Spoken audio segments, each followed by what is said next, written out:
আমাদের আজকের গল্পটি সম্পূর্ণভাবে প্রাপ্তবয়স্কদের জন্য।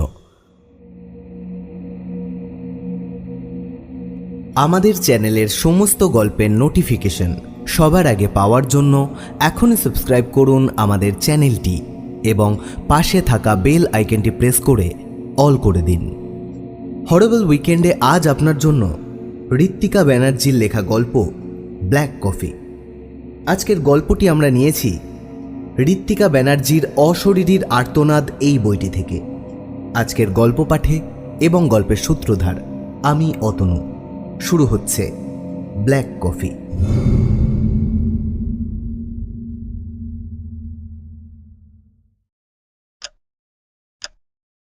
তিয়া অবশেষে 3 দিন পর the power of your subconscious mind বইটি পড়ে শেষ করল। হঠাৎ চোখ পড়ল শোবার ঘরের দেওয়াল ঘড়িটির দিকে। রাত 2:13 হয়েছে। কাল সকালেই ওকে বেরিয়ে যেতে হবে কার্শিয়াংয়ের উদ্দেশ্যে। ওখানেই জেমস ব্রিফের নামাঙ্কিত বাংলোয় তিয়া আর দীপনের দ্বিতীয় বিবাহবার্ষিকী পালিত হবে। পরের দিন খুব সকালেই উঠতে হবে ভেবে তাড়াতাড়ি টেবিল ল্যাম্পটা বন্ধ করে শুয়ে পড়ল তিয়া। ত্রিদিশা সেন, ডাকনাম তিয়া, শহরের একটি নামী হাসপাতালে মনস্তত্ত্ব নিয়ে গবেষণা করে তিয়া। আগে একাই থাকতো নিউ টাউনের একটি ফ্ল্যাটে। বাবা মা থাকেন হাওড়ায়। আজ থেকে 2 বছর আগে একটি সেমিনারে গিয়ে আলাপ হয়েছিল দীপনের সাথে। দীপন সেন একজন এনআরআই ডাক্তার।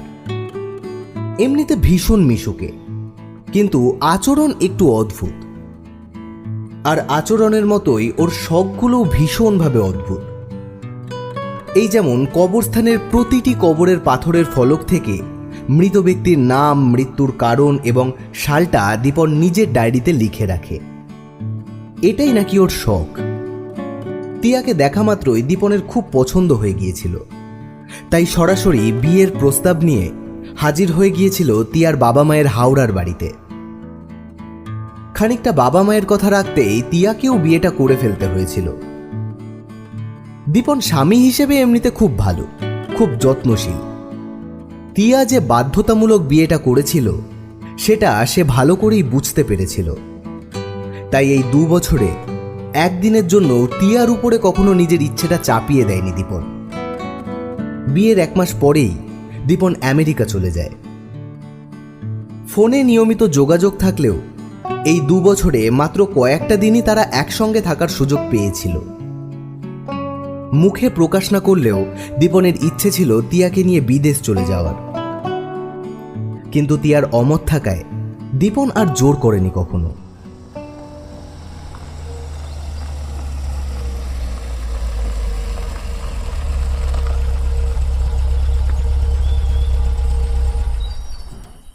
পরের দিন তিয়ার কার্শিয়াং পৌঁছাতে পৌঁছাতে বিকেল 4টে বেজে গেল। পাহাড়ি রাস্তা, তাই অনেকটা সময় লেগে গেছে। একটা বড় বাংলোর সামনে এসে গাড়িটা থামল। গেটের বাইরে একটা কোণায় ছোট অক্ষরে লেখা জেমস ব্রিফের নাম। জায়গাটা বেশ নির্জন, লোকাল মার্কেট থেকে অনেকটা দূর। বাংলোর সামনেই রাস্তা, খুব বেশি চওড়া নয়। আর তারপরেই মৃত্যু উপত্যকার মতো খাদ। তিয়ার ছোট থেকেই পাহাড়ের প্রতি একটা অন্যরকম ভালোবাসা ছিল। পাহাড়ে এলেই নিজের মধ্যেই যেন হারিয়ে যেত তিয়া। কিন্তু আজকাল পাহাড় যেন ও আর সহ্য করতে পারে না। পাহাড়ের গায়ে ভেসে বেড়ানো মেঘ আর ঠান্ডা হাওয়ায় যেন ওর দম বন্ধ লাগে। কিন্তু এই 2 বছরে জীবনে অনেক পরিবর্তন এসেছে। দীপনকে প্রথমে ভালোবাসতে না পারলেও সময়ের সাথে সাথে দীপনের প্রতি দুর্বল হয়ে পড়েছে তিয়া। তাই দ্বিতীয় বিবাহবার্ষিকীতে পাহাড়ে কাটানোর এই আবদারটা আর ফেলতে পারেনি তিয়া। দীপন অবশ্য তিয়াকে জোর করেনি, শুধুমাত্র নিজের ইচ্ছেটা জানিয়েছিল। অনেক ভেবেচিন্তে শেষমেশ রাজি হয়ে যায় সে।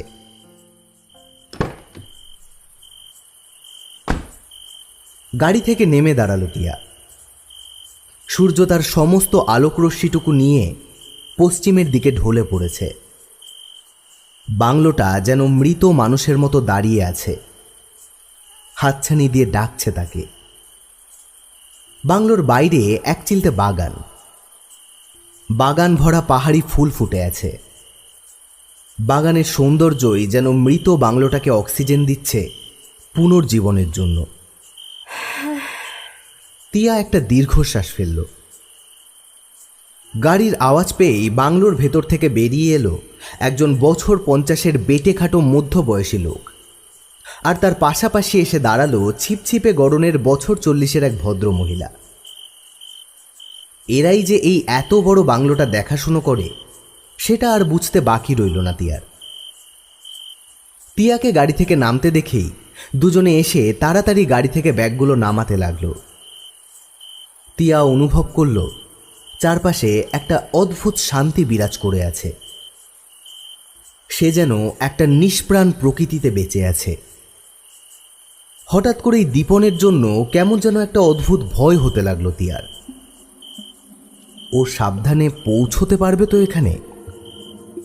তিয়ার জীবনে সুখের মুহূর্ত বরাবরই ক্ষণস্থায়ী, তাই আজকাল যেন সব কিছুতেই কেমন একটা অজানা ভয় হয়।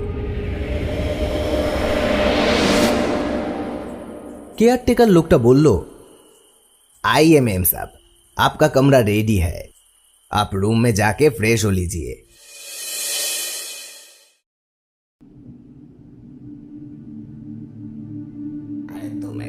হঠাৎ একটা অস্পষ্ট আওয়াজে তিয়ার ঘুমটা ভেঙে গেল। যাতায়াতের ক্লান্তিতে নিজের ঘরে এসেই ঘুমিয়ে পড়েছিল সে। বাইরে একটা অস্পষ্ট আওয়াজ শোনা যাচ্ছে, মনে হচ্ছে একটা চাপা বিতর্ক হচ্ছে কাদের মধ্যে। আচমকাই আবার সব শান্ত হয়ে গেল। তিয়া উঠে বসল বিছানায়।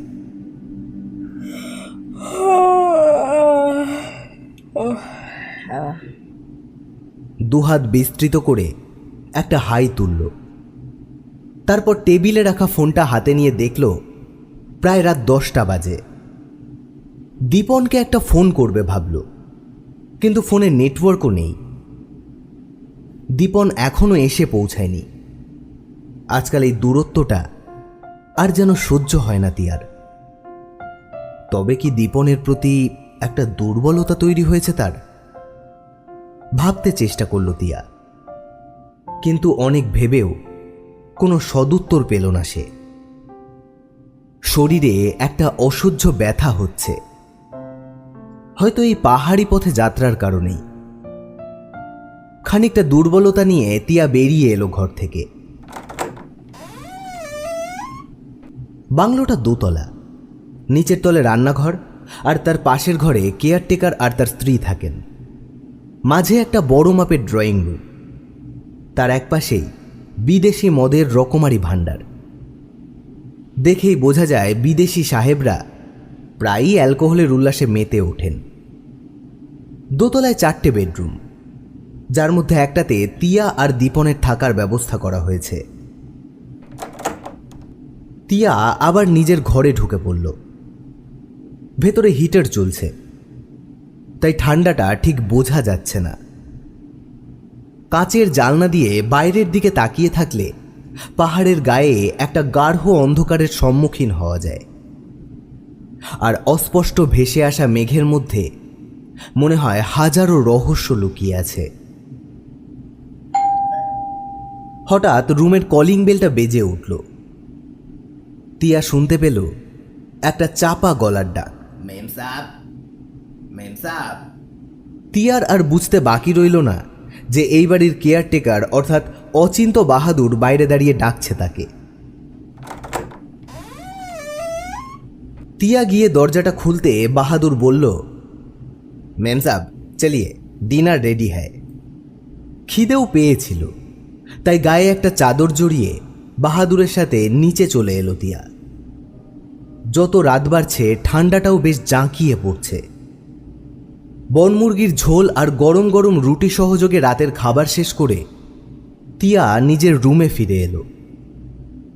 একটা অদ্ভুত অস্বস্তি হচ্ছে তার। এত রাত হয়ে গেল, তবু তো দীপন এলো না। তাহলে সে কি আজ আর আসবে না? মনের মধ্যে সাংঘাতিক উচাটন নিয়ে শুয়ে পড়ল তিয়া। রাত বাড়ছে, আর সাথে সাথে বাড়ছে একটা অজানা ভয়। চোখ বন্ধ করেই তিয়ার মনে পড়তে লাগলো তার গতবারের পাহাড়ে আসার ঘটনা। ঠিক কি ঘটেছিল সেবার? কেন সবকিছুতে এত অস্বস্তি বোধ করছে সে? ভাবতে চেষ্টা করল তিয়া। তিয়া তখন সদ্য গ্র্যাজুয়েশন কমপ্লিট করেছে, 22 বছর বয়স। দীপ্ত ছিল তিয়ার কলেজের বন্ধু। ছেলেটা এমনিতে ভালোই, লম্বা দোহারা চেহারা, স্বচ্ছ গায়ের রং, মাথায় কোকড়ানো চুল। বলা বাহুল্য এক ঝলকে যে কোনো মেয়েই দীপ্তর প্রেমে পড়তে বাধ্য। আর দীপ্তও ছিল তেমনই নারীপ্রেমী এবং লম্পট। কলেজের কোনো মেয়েই তার হাত থেকে নিস্তার পেত না। নারী সঙ্গ ছাড়া তার রাত প্রায় কাটতই না। কিন্তু ওই যে কথায় বলে, ভালোবাসা পৃথিবীর সব থেকে অদ্ভুত অনুভূতি। সেই কারণেই ত্রিদিশার মতো শান্ত, সুশীল, পড়াকু মেয়ে এই চরিত্রহীন, উচ্ছৃঙ্খল ছেলেটাকে ভালোবেসে ফেলেছিল। কিন্তু দীপ্ত কি আদৌ ভালোবেসেছিল তিয়াকে? না, দীপ্ত তিয়ার অনুভূতির সুযোগটাই নিয়েছিল। আর তারপর দুজনে প্রায় 5 বছর চুটিয়ে প্রেম করে। দীপ্ত তখন একটা প্রাইভেট ফার্মে চাকরি করত। পরিবারের মতামতের তোয়াক্কা না করেই দুজনে বিয়েটাও সেরে ফেলল। আচমকা একটা ঠান্ডা হাওয়ায় তিয়ার পুরো শরীর শিরশিরিয়ে উঠল। ঘড়িতে দেখল রাত প্রায় 1টা বাজে। তিয়া উঠে বসল বিছানায়। সে এইসব কি চিন্তা করছে? আর কেনই বা এত বছর পর আবার এইসব কথা মনে পড়ছে তার? মনের মধ্যে তোলপাড় হয়ে যাচ্ছিল তিয়ার। এমন সময় কাঠের সিঁড়িতে কারোর পায়ের আওয়াজ পেল তিয়া।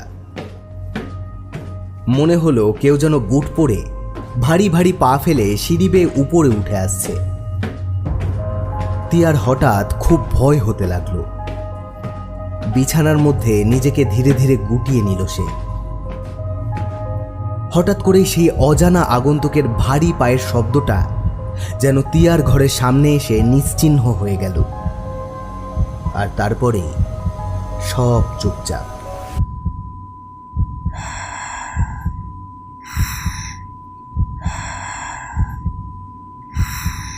তিয়ার শ্বাস প্রশ্বাসের শব্দটাও যেন এক এক সেকেন্ডের প্রতীক্ষা করছে। সব নিস্তব্ধতাকে অগ্রাহ্য করে দরজায় একটা টোকার আওয়াজ। তিয়া এইবার যেন সজ্ঞানে ফিরল। বাইরে কেউ ডাকছে, কিন্তু এত রাতে একটা মেয়ের দরজা খোলা ঠিক হবে কিনা সেটা ভাবতে লাগলো তিয়া। হঠাৎ একটা অস্পষ্ট গলার আওয়াজ শুনতে পেল তিয়া। দরজাটা খোলো। এক মুহূর্তে চমকে উঠল তিয়া। তৃষা বলে তো তাকে একমাত্র দীপনই ডাকে। তাহলে কি দীপন এলো এত রাতে? তিয়া আর বেশি কিছু না ভেবে দরজাটা খুলল। বাইরে সত্যিই দাঁড়িয়ে আছে দীপন। তিয়া দীপনকে দেখে আর নিজের আনন্দ আবেগ ধরে রাখতে পারল না। এক পলকেই দীপনের বুকে ঝাঁপিয়ে পড়ল সে।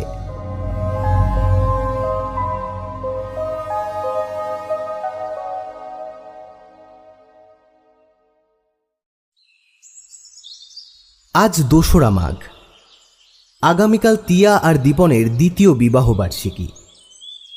তাই দুজনেরই উন্মাদনা সাংঘাতিক। সকাল সকাল বাহাদুরের বউয়ের হাতে তৈরি গরম গরম দার্জিলিং চা খেতে খেতে তিয়া আর দীপনের প্রেমালাপ বেশ জমে উঠেছিল। হঠাৎ করে তিয়া বলে উঠল, কাল তুমি এত রাতে এলে কেন? তোমার তো সন্ধ্যের মধ্যেই বাংলোতে ঢুকে যাওয়ার কথা ছিল। তিয়ার এই প্রশ্ন শুনে দীপন কেমন যেন একটু গম্ভীর হয়ে গেল। কিছুক্ষণ চুপ থেকে তারপর দীপন বলা শুরু করল, কাল একটা অদ্ভুত ঘটনা ঘটেছিল আমার সঙ্গে। আমি যে কাল কিভাবে এখানে এসে পৌঁছালাম সেটা নিজেও জানি না।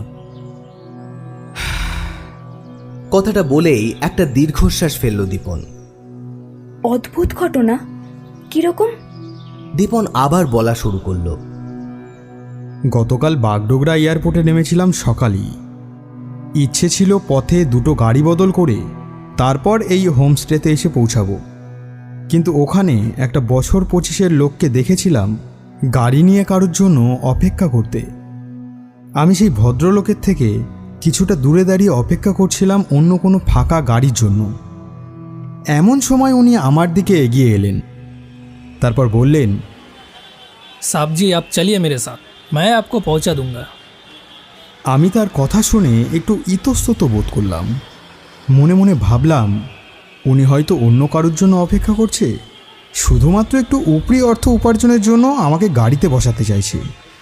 কিন্তু ওনার পূর্বনির্ধারিত যাত্রী তো সেটা অপছন্দ করতে পারেন। তাই বললাম, नहीं भाई साहब, आप चले जाइए आपका पैसेंजर लेके, मैं बस पे चला जाऊंगा, थैंक यू।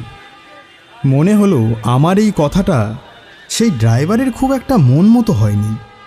তাই সে এবার একটু উত্তেজিত হয়েই বলল, कोई पैसेंजर नहीं है साहब जी, गाड़ी पूरा खाली है। আমি আর কোনো কথা বাড়ালাম না, উঠে পড়লাম গাড়িতে।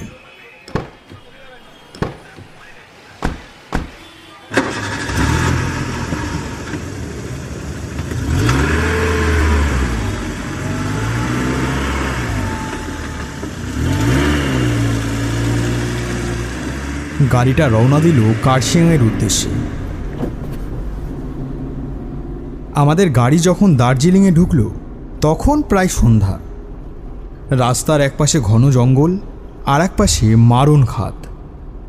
অনেকটা রাস্তা জার্নি করেছিলাম, তাই চোখ দুটো প্রায় ঘুমে আচ্ছন্ন হয়ে আসছিল। হঠাৎ দেখলাম সেই ড্রাইভার বলে উঠল, घुमाবেন না স্যার। তার কথা শুনে চমকে জেগে উঠলাম। না, ঘুমিয়ে পড়তে বারণ করছে বলে নয়, সে এত স্পষ্ট বাংলা বলল বলে। তার উদ্দেশ্যে বললাম, আপনি বাংলা জানেন? ছেলেটি বলল, হ্যাঁ অবশ্যই জানি, ছোট থেকে তো কলকাতাতেই বড় হয়েছি। নিজের শহরের লোক পেয়ে যেন একটু স্বস্তি পেলাম।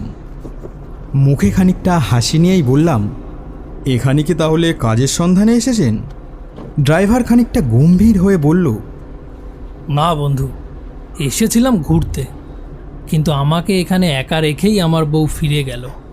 তার কণ্ঠে একটু বিমর্ষতার সুর। বললাম, আপনি পরে ফিরে যাওয়ার চেষ্টা করেননি? আমি জানি সে নিজেই ফিরে আসবে আমার কাছে, তাকে যে ফিরে আসতেই হবে। আমি বুঝলাম সে এখনও তার স্ত্রীর অপেক্ষায় রয়েছে। এবার সে নিজে থেকেই বলল, আমার নাম দীপ্ত, আপনার সাথে আলাপ হয়ে ভালো লাগলো বন্ধু। আমিও খানিকটা প্রীতির সাথে বললাম, হ্যাঁ সত্যি আমারও আলাপ হয়ে খুব ভালো লাগলো। আপনার গাড়িতে না উঠলে তো আলাপটা বাকিই থেকে যেত। সে এইবার একটা বিশ্রী রকম হাসি হেসে বলল, আলাপ যে হতেই হতো বন্ধু। কথাটা শেষ করেই আবারও সে হাসতে লাগলো। বাইরের দিকে অন্ধকারে কিছুই দেখা যাচ্ছে না। অদ্ভুতভাবে কাজ বন্ধ থাকা সত্ত্বেও গাড়ির মধ্যে এক প্রচণ্ড শীতলতা বিস্তার করল। দীপ্তকেও অন্ধকারে ঠিক স্পষ্ট দেখা যাচ্ছে না। হঠাৎ নাকে ব্ল্যাক কফির গন্ধ এলো। মনে মনে ভাবলাম, গাড়ির মধ্যে কফি এলো কোথা থেকে? কৌতূহলবশত দীপ্তকে জিজ্ঞেস করলাম, আপনি কি ব্ল্যাক কফি খাচ্ছেন? দীপ্ত একটু হেসে বলল, হ্যাঁ, ফ্ল্যাক্সে রেডি থাকে সবসময়, আপনি খেলে বলবেন। নো নো থ্যাঙ্কস, আমি ব্ল্যাক কফি লাইক করি না। লাইক করেন না? আমার মুখে এই কথাটা শুনে দীপ্ত একটা বিদ্রূপের হাসি হাসল। হঠাৎ মনে হলো পায়ের নিচ থেকে কিছু একটা সরে গেল, আর সাথে সাথে গাড়ির মধ্যে একটা জঘন্য পচা গন্ধে আমার সারাটা গা গুলিয়ে উঠল।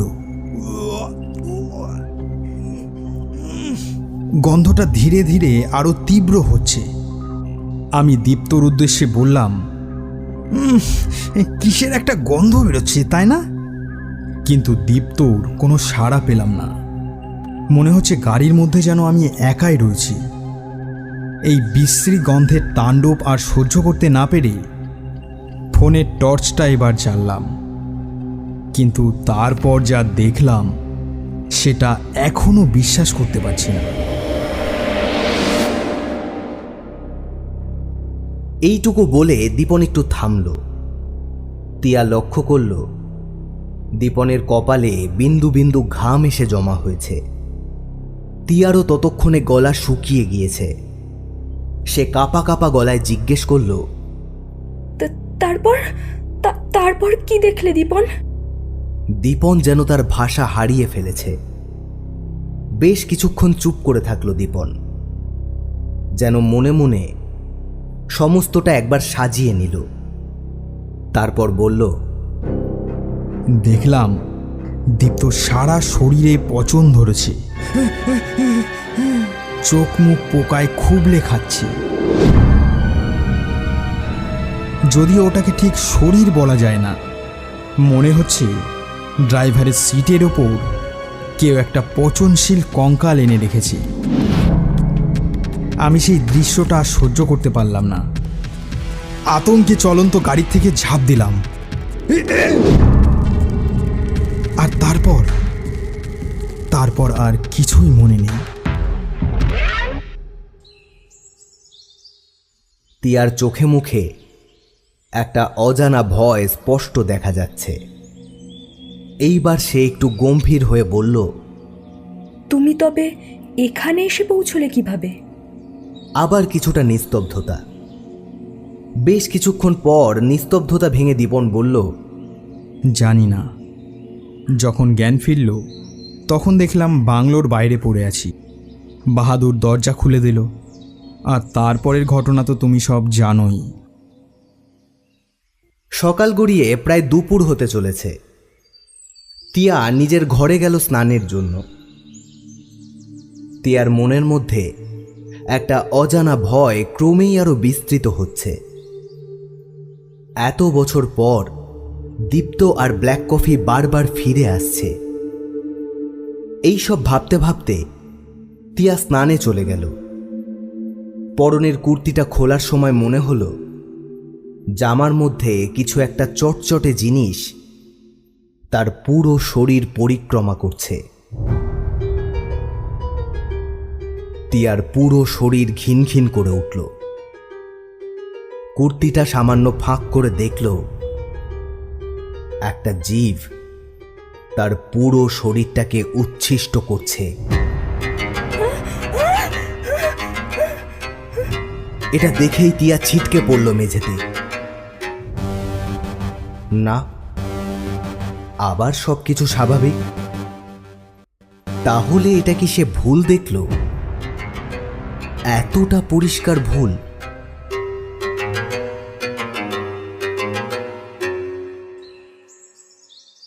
স্নান করে বেরিয়ে এসে তিয়া দেখল দীপন বাইরে দাঁড়িয়ে আছে। তিয়াকে দেখেই দীপন তিয়ার হাতটা ধরে একটা জোরে টান দিয়ে নিজের বুকের মধ্যে নিয়ে নিল। তিয়া খানিকটা লাজুক মুখেই দীপনের বুকে নিজেকে লুকিয়ে ফেলতে চাইল। দীপন তার ঠোঁটটা তিয়ার ঘাড়ের কাছে এনেই একটু চমকে উঠল। তোমার গায়ের থেকে ব্ল্যাক কফির গন্ধ বেরোচ্ছে কেন তিশা? তুমি তো জানো এই গন্ধটা আমার কোনোদিনও ভালো লাগে না। দীপনের এই কথাটা শুনে তিয়ার গায়ের রোম মাথা তুলে দাঁড়ালো। সত্যিই তো তার শরীরে ব্ল্যাক কফির গন্ধ বেরোনো সম্ভব নয়। তাহলে এমন কেন হচ্ছে তার সাথে? আর বেশি ভাবতে পারল না তিয়া। তার সারা গা গুলিয়ে উঠছে। চোখের সামনে যেন অন্ধকার দেখছে। হঠাৎই জ্ঞান হারিয়ে দীপনের কোলে ঢলে পড়ল তিয়া।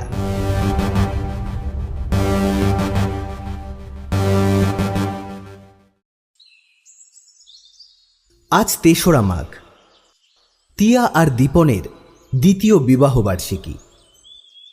তিয়া ঘুম থেকে উঠেই দেখল দীপন পাশে নেই। মনে মনে ভাবল হয়তো নিচে গেছে, কিন্তু দরজাটা তো ভেতর থেকে বন্ধ, তাহলে হয়তো বাথরুমে। এইসবই ভাবছিল তিয়া। এমন সময় ব্যালকানির দিক থেকে এক কাপ ব্ল্যাক কফি খেতে খেতে বেরিয়ে এলো দীপন। যে মানুষটা ব্ল্যাক কফিকে এত অপছন্দ করে সেই আজ ব্ল্যাক কফি খাচ্ছে। এটা দেখে তিয়া চমকে উঠল, বলল, তুমি ব্ল্যাক কফি খাচ্ছ কেন? দীপন হেসে উত্তর দিল, আমি তো বরাবরই ব্ল্যাক কফি খাই ডার্লিং, তুমি ভুলে গেলে এত তাড়াতাড়ি? কথাটা বলেই দীপন দরজা খুলে বাইরে চলে গেল। টিয়া থমকে বসে পড়ল বিছানায়। আজ এত বছর পর দীপনের মুখে যেন দীপ্তর কথাই শুনতে পেল টিয়া। এমন সময় বাথরুম থেকে ফ্ল্যাশ করার আওয়াজ এলো। চমকে উঠল টিয়া। এই ঘরে সে আর দীপন ছাড়া তো আর কেউ নেই। দীপন এইমাত্র তার সামনে থেকে দরজা খুলে বাইরে চলে গেল। তাহলে বাথরুমে কে? বিছানা থেকে নামল টিয়া। কাপা কাপা পায়ে এগিয়ে গেল বাথরুমের দিকে। বাথরুমের দরজার সামনে গিয়ে একবার থমকে দাঁড়ালো সে। তারপর অনুচ্চ ও ভীত কণ্ঠে জিজ্ঞেস করল, বাথরুমে কে? ভিতর থেকে উত্তর এলো, ভূত। তুমি না সত্যি তৃষা, এই রুমে আমি আর তুমি ছাড়া কে আছে শুনি? ও শোনো না, আমি টাওয়ালটা আনতে ভুলে গেছি, একটু দাও না। আর ভাবতে পারল না টিয়া, এসব কি হচ্ছে তার সাথে। দীপন যদি বাথরুমেই থাকে তাহলে একটু আগে যে ব্ল্যাক কফি হাতে বেরিয়ে গেল সে কে? আর তাছাড়া ব্ল্যাক কফির গন্ধও যে সহ্য করতে পারে না সেই দীপন কিনা ব্ল্যাক কফি খাবে? তাহলে সে কে? এত বছর পর কি তাহলে ফিরে এলো সে? দীপ্ত? কিন্তু দীপ্ত তো মৃত। সে তো নিজের হাতে বিষ মিশিয়েছিল দীপ্তর ব্ল্যাক কফিতে। হ্যাঁ হ্যাঁ, সেই মেরে ফেলেছিল সেই অসভ্য অভদ্র নোংরা নরকের কীটটাকে। সেই বা কি করত? বাধ্য হয়েছিল টিয়া, আর সহ্য করতে পারেনি। সেই মৃত্যুর প্রতিশোধ নিতেই কি ফিরে এলো সে? কিন্তু যাকে এত ভালোবাসত টিয়া, যার জন্য সে নিজের পরিবারের মতামতের তোয়াক্কা পর্যন্ত করেনি, কি এমন হয়েছিল যে এমন একটা সিদ্ধান্ত নিতে হয়েছিল টিয়ার? স্মৃতির অতলে হারিয়ে যেতে থাকা সেই পুরনো ডায়েরির পাতাটা যেন টিয়ার চোখের সামনে খুলে গেল। বিয়ের পরও দীপ্ত একটুও পরিবর্তন হয়নি। টিয়া তার জীবনে থাকা সত্ত্বেও পরনারীতে ডুবে থাকত সে। টিয়ার শরীরটাই যেন ছিল তার কাছে সবচেয়ে দামি। রাতের পর রাত দীপ্ত ছিঁড়ে খেত টিয়ার শরীরটাকে। আর সহ্য করতে পারেনি টিয়া। প্ল্যান করে দীপ্তকে ঘুরতে নিয়ে এসেছিল পাহাড়ে। এখানে এসেও দীপ্ত প্রথম রাতটা কাটিয়েছিল হোমস্টের কেয়ারটেকারের বিধবা মেয়ের সাথে।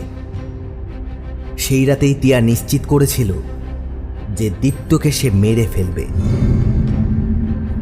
দীপ্তর মতো একটা নোংরা কীট বেঁচে থাকলে হয়তো সে আরও মেয়ের জীবন নষ্ট করবে। দীপ্তর অভ্যাস ছিল ডিনারের পর এক কাপ ব্ল্যাক কফি খাওয়া। পরের দিন টিয়া ডিনারের পর দীপ্তর শেষ খাওয়া ব্ল্যাক কফিতে মিশিয়ে দিয়েছিল পয়জন। কিন্তু যাতে এই খুনের দায় টিয়ার উপর না এসে পড়ে, তাই কেয়ারটেকার আর তার মেয়ের সাহায্য নিয়ে বডিটাকে ফেলে এসেছিল খাদে। টিয়া ভেবেছিল এখানেই হয়তো সমাপ্ত হয়ে গেছে সবটা। কিন্তু এখন আবার দীপ্তর নাম আর ব্ল্যাক কফির নেশা টিয়াকে ঠেলে দিচ্ছে গভীর অন্ধকারে।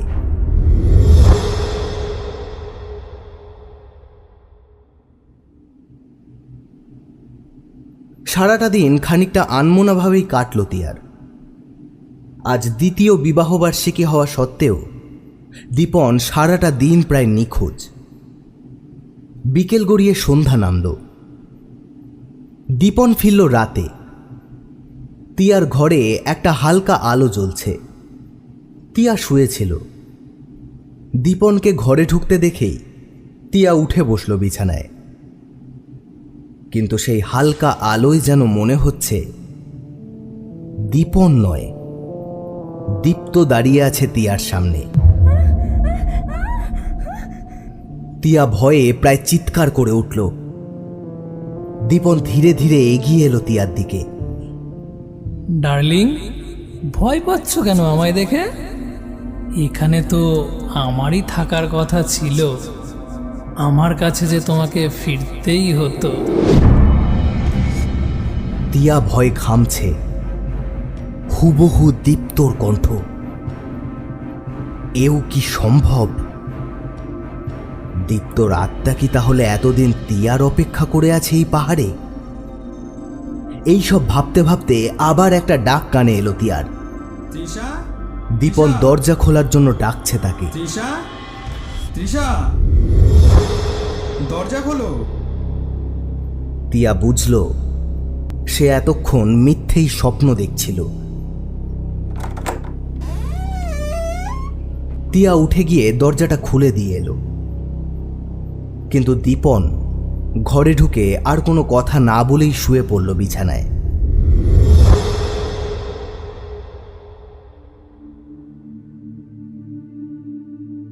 তারপর আর মাত্র একদিন সেখানে ছিল তিয়া আর দীপন। দীপনের মধ্যে অনেক পরিবর্তন তিয়া লক্ষ্য করেছে, কিন্তু কিছুই বলেনি সে। দীপন কলকাতা ফিরবে না, সে সোজা দিল্লি যাবে, আর সেখান থেকে বিদেশের মাটিতে। পরের দিন যথারীতি দুজনের পথ ভাগ হয়ে গেল। পাহাড়ের জরাজীর্ণতা ভুলে তিয়াও নিজেকে পুনরায় কাজের মধ্যে জড়িয়ে নিল। দীপনের সাথে ফোনেই যোগাযোগ থাকলো আগের মতো। তবে প্রায় 11 মাস পর যখন আবার দীপন দেশে ফিরল, তখন তার মুখমণ্ডল হুবহু দীপ্তর মতো লাগছে। অদ্ভুতভাবে দীপনও আজকাল ভীষণ পরিমাণে ব্ল্যাক কফির নেশা করে, ঠিক দীপ্তর মতোই। কেবল দুজনের চরিত্রটাই আলাদা হয়ে গেছে। কিন্তু একজন জীবিত আর একজন মৃত মানুষের মধ্যে হঠাৎ এত সাদৃশ্যের ব্যাখ্যা তিয়া খুঁজে পেল না। হয়তো তার জীবনটা এখনো আটকে পড়ে আছে কার্শিয়াংয়ের সেই খাদে, যেখানে দীপ্তর কবর খুঁড়েছিল তিয়া।